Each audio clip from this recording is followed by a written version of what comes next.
ओम नमः शिवाय। मैं हूं ज्योतिर्विद पंडित दीपक दुबे और उपस्थित हूं आपके साथ सूर्य के राशि परिवर्तन के प्रभाव को लेकर। सूर्य 17 जुलाई को कर्क राशि में जा रहे हैं। कर्क राशि उनकी मित्र राशि है, चंद्रमा से मित्रता है सूर्य की, और यह 17 जुलाई से लेकर 17 अगस्त तक यहाँ पर रहेंगे। 17 अगस्त को पुनः अपनी राशि सिंह राशि में प्रवेश करेंगे। क्या होगा, इसका प्रभाव करेंगे, इसके ऊपर चर्चा। नए दर्शकों को बता दूं कि जो यह मेरा राशिफल है यह लग्न राशि पर आधारित है। इसके लिए आप चंद्र राशि, नामाक्षर या सूर्य राशि इत्यादि को आधार ना माने, बल्कि अपने लग्न राशि को आधार माने। दूसरा, यह बेहद सामान्य आधार पर है। आपको चाहिए कि कोई विशेष परिस्थिति हो तो आप अपनी कुंडली का विश्लेषण कराएं, उसके बाद किसी निष्कर्ष पर पहुँचें। जो लोग मुझसे परामर्श लेना चाहते हैं, मेरी वेबसाइट astrotips.in है, उसके माध्यम से आप मुझसे परामर्श ले सकते हैं। अब एक एक करके बात करते हैं लग्न राशि के हिसाब से कि सूर्य का गोचर का प्रभाव संभावित क्या होगा। यह ध्यान दें कि सूर्य का यह प्रभाव तभी अधिक प्रभावशाली होगा जब इस समय सूर्य जो है कहीं न कहीं से गवर्निंग कंडीशन में हो आपके लिए। सबसे पहले मेष वालों की बात करते हैं। मेष वालों के लिए सूर्य, मेष लग्न जो है मंगल की है, सूर्य के परम मित्र हैं और पंचम भाव के स्वामी हैं। चतुर्थ भाव में गोचर करेंगे। चतुर्थ भाव में सूर्य बहुत योगकारी नहीं है। चतुर्थ में सूर्य अगर है तो पारिवारिक जीवन में थोड़ी बहुत कठिनाई, घर से दूर जाने की स्थिति, शिक्षा प्रतियोगिता में भी थोड़ी बहुत बाधाओं की संभावना, और कार्य क्षेत्र पे जो है उनकी सीधी दृष्टि जो जाती है वो शत्रु राशि शनि के राशि पर जाती है, मकर राशि पर, तो वहाँ पर भी थोड़ा वैचारिक मतभेद या कुछ न कुछ कठिनाई होने की संभावना उत्पन्न होती है। हालांकि सूर्य का प्रभाव वहाँ रहता है तो आप मंत्रणा से, सलाह से, बुद्धि के बल पर किसी भी तरह से, किसी न किसी तरह से अपने काम को अपने फेवर में, पक्ष में करने में समर्थ होते हैं। लेकिन सूर्य का यह गोचर कोई बहुत अच्छा योगकारी नहीं है। छोटी मोटी यात्रा या घर से दूर जाने की स्थिति बहुत से लोगों के लिए बनेगी इस दौरान, अगर सूर्य प्रभावशाली इस समय है तो। वृषभ के लिए चतुर्थ भाव के स्वामी हो जाते हैं, शुक्र की राशि है। शुक्र और सूर्य में शत्रुता है। शुक्र जो है वो, शुक्र से सूर्य का संबंध अच्छा नहीं है, तो लग्नेश के शत्रु हैं।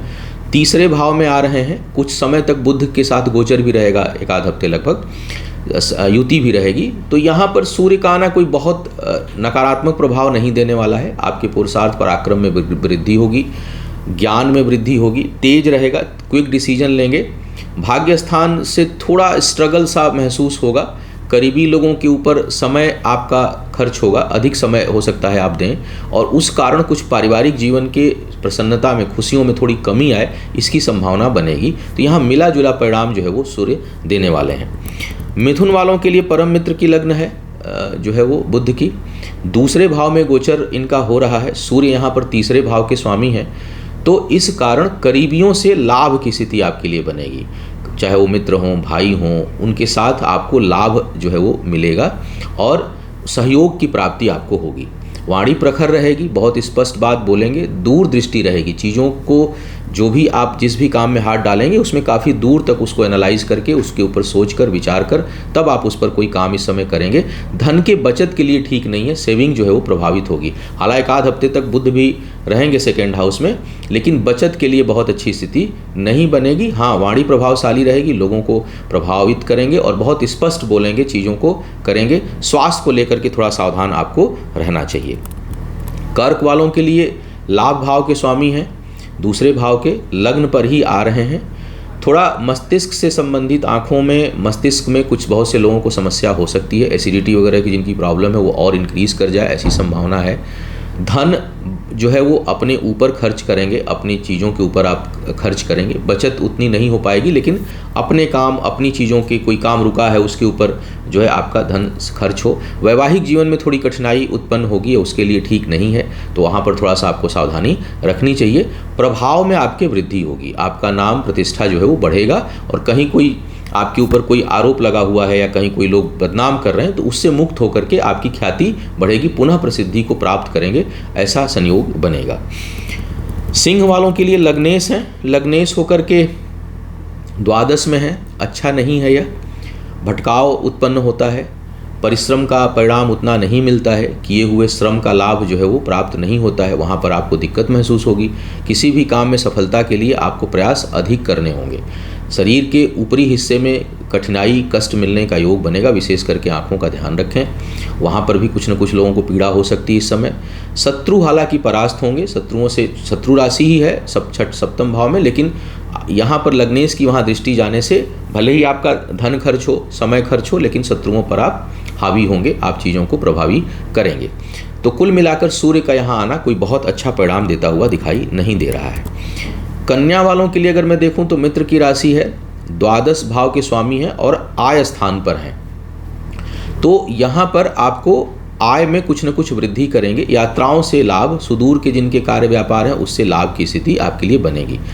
पंचम भाव पर हालांकि शत्रु दृष्टि है, बावजूद इसके सूर्य ज्ञान के देवता हैं और सीधी दृष्टि पड़ने के कारण जो है आपको शिक्षा प्रतियोगिता में सफलता मिलेगी, ज्ञान में वृद्धि होगी और बहुत सी चीज़ें जहाँ पर कहीं आपको द्वंद्व था, कहीं डुअल माइंड था, आप निर्णय नहीं ले पा रहे थे, ऊहापोह की स्थिति थी, उससे निकल करके स्पष्ट विज़न क्लियर होगा। कोई भी समस्या है या कोई लक्ष्य है, दोनों के प्रति आपका स्पष्ट विजन होगा और आप उसमें बहुत ही अच्छे तरीके से आप डिसीजन लेंगे स्पष्टता के साथ। संतान पक्ष से कुछ वैचारिक मतभेद होंगे, लेकिन संतान प्राप्ति के लिए सूर्य की यह गोचर आपके लिए लाभकारी होगा। तो कुल मिलाकर के यहाँ पर शुभता अधिक दे रहे हैं। तुला वालों के लिए वैसे तो शत्रु ग्रह का लग्न है, आय स्थान के स्वामी हैं, दसम भाव में आ रहे हैं, तो दसम भाव में सूर्य योगकारी हो जाते हैं। आपको अपने पैतृक चीज़ों से लाभ, बड़ों से लाभ, और आय स्थान के स्वामी हैं, दसम में आ रहे हैं, तो बड़ों से लाभ की स्थिति बनेगी और बड़ों के ऊपर कुछ धन खर्च भी आपका हो, ऐसी भी संभावना बनती है आपके लिए। कई जगह धन दे करके आप अपने काम को कराने में, निकालने में सफल होंगे। हृदय रोगी जो है उनको थोड़ा सावधान रहना चाहिए, घर परिवार से दूर जाने की स्थिति बन सकती है, यात्राएं हो सकती हैं और स्थान परिवर्तन से लाभ आपको प्राप्त होगा।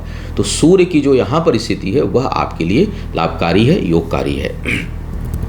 वृश्चिक वालों के लिए सूर्य दसम भाव के स्वामी हैं, भाग्य स्थान पर आ रहे हैं। पद प्रतिष्ठा में वृद्धि की संभावना रहेगी, लेकिन उतनी नहीं होगी जितना आप उम्मीद लगाए हुए होंगे, फिर भी भाग्य का साथ रहेगा। बड़ों के सहयोग से, उच्च अधिकारियों के सहयोग से, पिता, माता पिता, विशेष करके पिता, दादा जो भी आपके घर में हैं, उनके आशीर्वाद से चीज़ों में आपको लाभ होगा, उनका समर्थन आपको प्राप्त होगा। पैतृक संपत्ति से संबंधित कोई वाद विवाद है उसमें आपको सफलता मिलेगी और वह चीज़ें आपके पक्ष में आएंगी, क्योंकि अब सूर्य का जो वर्तमान गोचर है उसके बाद होने वाला और उसके बाद होने वाला, ये 2-3 महीने का गोचर कम से कम सूर्य आपके लिए लगातार योगकारी होते चले जाएंगे। तो आसार बनने लगेंगे, कोई चीज़ आपका रुका है, कहीं कोई कठिनाई है, विशेष करके करियर, धन और संपत्ति के मामले में जो रुकावटें हैं, सूर्य अगर इस समय गवर्न कर रहे हैं तो उनमें आपको उन्नति, क्रमोत्तर उन्नति जो है वो मिलनी शुरू हो जाएगी और धीरे धीरे चीज़ें आपके पक्ष में आए, आपके जो है वो समर्थन में आए, ऐसा योग बनने लगेगा। और पद प्रतिष्ठा, आय की वृद्धि की संभावना जो है यह सूर्य बनाते हैं। करीबी लोगों के साथ थोड़ा वैचारिक मतभेद हो सकता है, आप स्वयं थोड़ा हावी होने की कोशिश करेंगे और हो सकता है कि लोग आपकी उतनी बात न सुने, तो वहाँ पर थोड़ी बहुत कठिनाई आपको देखने को मिलेगी। लेकिन वृश्चिक वालों के लिए सूर्य वैसे भी योगकारी हैं और जिस जगह पर इस समय आ रहे हैं वह एक योग की स्थिति उत्पन्न कर रहे हैं। धनु वालों के लिए सूर्य भाग्य स्थान के स्वामी हैं, अष्टम में आ रहे हैं। धनु वालों के लिए सूर्य की स्थिति अच्छी नहीं है, कम से कम अगला 1 महीना जो है भाग्य का उतना साथ नहीं होगा, यानी जितना आप प्रयास करेंगे उससे कम सफलता आपको मिलेगी, प्रयास अधिक करना पड़ेगा। थोड़ा रोग व्याधि से सावधान रहें, पिता के सेहत का थोड़ा सा ध्यान रखें और कहीं पैतृक संपत्ति का मामला हो, वाद विवाद अगर होने की संभावना हो तो उसको आप टालें। धर्म संबंधी कार्यों में रुचि आपकी रहेगी, उसके ऊपर आपका धन खर्च होगा, समय खर्च होगा, यह अच्छी बात है। धार्मिक कार्यों की जो है वो में आपका समय लगेगा। बचत के लिए अच्छा नहीं है, किसी न किसी प्रकार धन आपका खर्च होता रहेगा। सेविंग जो है आपकी प्रभावित हो इसकी संभावना है, तो सेहत और सेविंग का ध्यान रखिए, पिता के सेहत का ध्यान रखिए। लेकिन हाँ, भाग्य के भरोसे मत रहिए, अन्यथा कठिनाई उत्पन्न होगी। सूर्य का यह गोचर धनु वालों के लिए बहुत अच्छा नहीं है। मकर वालों की अगर मैं बात करूं तो सप्तम भाव में सूर्य आ रहे हैं, अष्टम के स्वामी हैं। जीवन साथी के स्वास्थ्य के लिए बिल्कुल ठीक नहीं है और वैचारिक मतभेद भी होंगे, क्योंकि सीधी दृष्टि लग्न पर पड़ेगी सूर्य की, अष्टमेश की दृष्टि जा रही है वहाँ। शनि इस समय अष्टमेश वक्री हैं दूसरे भाव में, तो सेहत का विशेष ध्यान आपको रखना चाहिए और जीवन साथी के साथ वैचारिक मतभेद भी उत्पन्न होगा और जीवन साथी के स्वास्थ्य की भी समस्या उत्पन्न होगी। अगर किसी की अस्थायी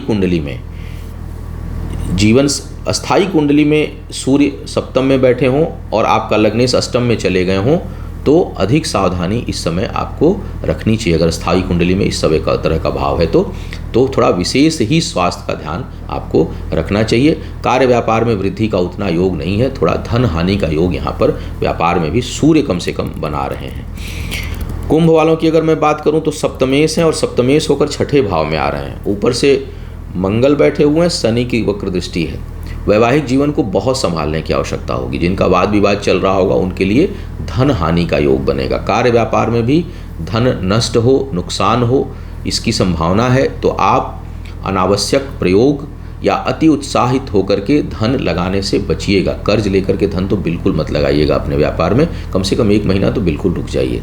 तो यह समय आर्थिक रूप से सावधान रहने का है। यह समय वैवाहिक जीवन को संभालने का है, वहाँ पर कोई वाद विवाद ना हो उससे बचने का है। क्योंकि इस समय अगर कोई मामला कोर्ट कचहरी में कहीं जाता है तो वह आपके पक्ष में नहीं आएगा, आपकी धन हानि होगी और मान हानि भी होगी। तो कुल मिलाकर के सूर्य का यहाँ पर गोचर होना अच्छी बात नहीं है, आपको संभल के रहना चाहिए। रेगुलर आदित्य हृदय स्तोत्र का पाठ करिए और कोई भी प्रशासनिक कार्य अगर हो तो थोड़ा सा संभल के हाथ डालें या ना डालें तो अच्छा रहेगा। मीन वालों के लिए जो है वो सूर्य छठे भाव के स्वामी हैं, पंचम में गोचर कर रहे हैं, लग्नेश के परम मित्र हैं। पंचम भाव में सूर्य योगकारी हो जाते हैं। तो यहाँ जो संतान पक्ष की स्थिति है उसमें थोड़ी कठिनाई तो आएगी सूर्य, क्योंकि छठे भाव के स्वामी आपके जो है वो पंचम में आ रहे। लेकिन शिक्षा प्रतियोगिता के लिए बहुत अच्छी स्थिति है, ज्ञान में वृद्धि होगी। थोड़ा सा क्रोध पर नियंत्रण रखिएगा, क्योंकि गुरु राहु की युति भी बनी हुई है सेकेंड हाउस में। तो क्षणिक क्रोध जो है वो झटके से आ जाएगा और बोल करके चीज़ें खराब कर सकते हैं। तो क्रोध पर नियंत्रण रखिए। लेकिन प्रस्तुति, कहीं प्रेजेंटेशन है, कहीं कुछ बोलना है, कहीं कुछ शिक्षा प्रतियोगिता में भाग ले रहे हैं तो उसमें सफलता के आसार मिलेंगे। शिक्षा प्रतियोगिता के दृष्टिकोण से कर्ज इत्यादि लेना हो, कई बार लोग एजुकेशन लोन लेते हैं, तो उसके लिए यह समय अनुकूल है, वह प्राप्त आसानी से हो जाएगा। आय में वृद्धि के मार्ग खुलेंगे, हालांकि थोड़ा संघर्ष की स्थिति भी उत्पन्न होगी। तो सूर्य यहाँ पर मध्यम परिणाम आपको दे रहे हैं। यह था सूर्य के गोचर का संभावित प्रभाव। सूर्य अगर प्रभावी हो गए इस समय तो प्रभाव अधिक पड़ेगा, अगर सूर्य इस समय गवर्निंग कंडीशन में नहीं है तो प्रभाव उतना नहीं पड़ेगा। उम्मीद है आपको मार्गदर्शन मिला होगा। आपका आने वाला समय शुभ हो, आयु, आरोग्य और ऐश्वर्य की वृद्धि हो। इन्हीं शुभकामनाओं के साथ आपसे विदा लूंगा। पुनः मुलाकात होगी किसी नए विषय पर, तब तक के लिए मुझे आज्ञा दीजिए। ओम नमः शिवाय।